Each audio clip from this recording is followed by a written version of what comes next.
Welcome, young adventurers. Today we will embark on a journey back in time to explore an event that transformed the world forever.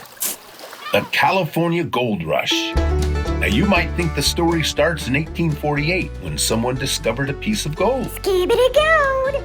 But we have to venture back even further to understand the whole story. Not that far.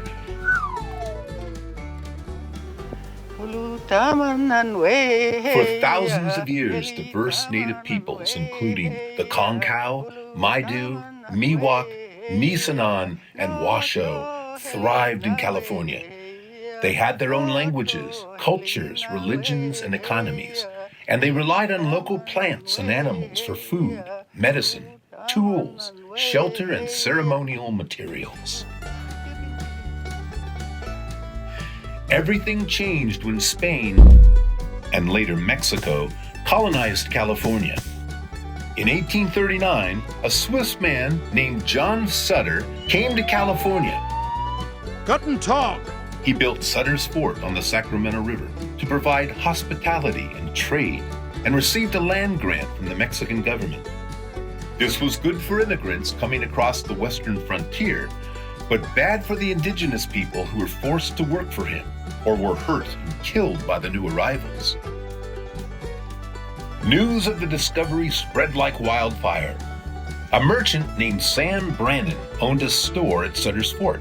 Hoping to make a fortune, he packed a bottle full of gold and went to San Francisco to spread the news. Gold, gold, gold!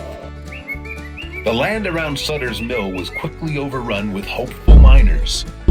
People from all walks of life left their homes and flocked to the rivers in search of their fortune. They called this gold fever.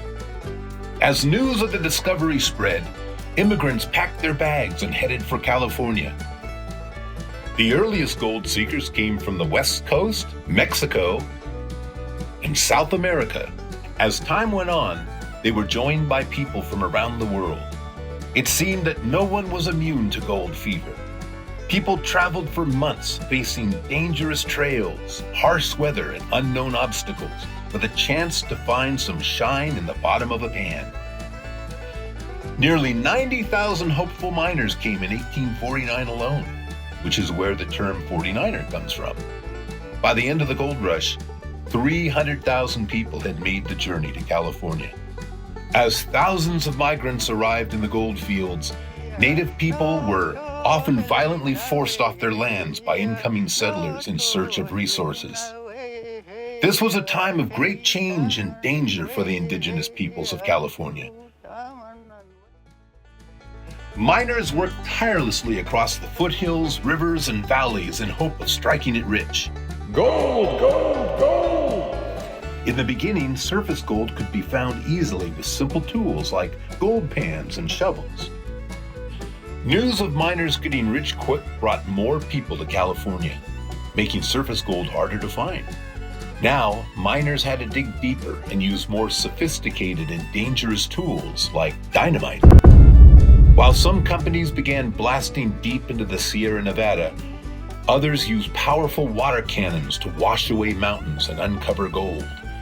During the gold rush, miners extracted over 750,000 pounds of gold. Despite their hard work, miners created time for storytelling, music, and building lively communities. They spent their gold dust to watch performances from dancers, musicians, and comedians in theaters throughout the camps. All this newfound wealth allowed businesses to pop up all over. Elizabeth Kittler, a German immigrant, took over the Empire Hotel in Auburn after her husband died. Ah Yi, a Chinese immigrant, opened a wildly successful store on Sacramento Street in Auburn. Richard Rapier, a free black man from the South, ran a barbershop and a bathhouse while campaigning for black suffrage and education. The gold rush provided countless individuals from around the world with new opportunities and a chance for a fresh start. The region changed quickly as people from all over the world brought their lives, cultures, and dreams to the West Coast. California gained statehood in 1850. Eureka! And continued to grow by leaps and bounds. While the rush was over by the 1860s, the new state was forever changed in both good and bad ways. Mining dramatically affected the environment. New towns and infrastructure built by miners changed the landscape forever. Native Californian tribes suffered a genocide.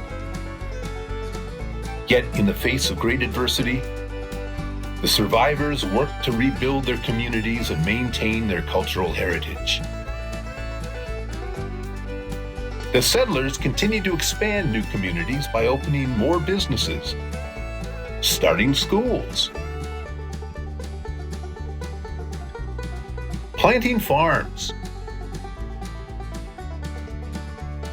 and creating the foundation for many of the towns that still exist today.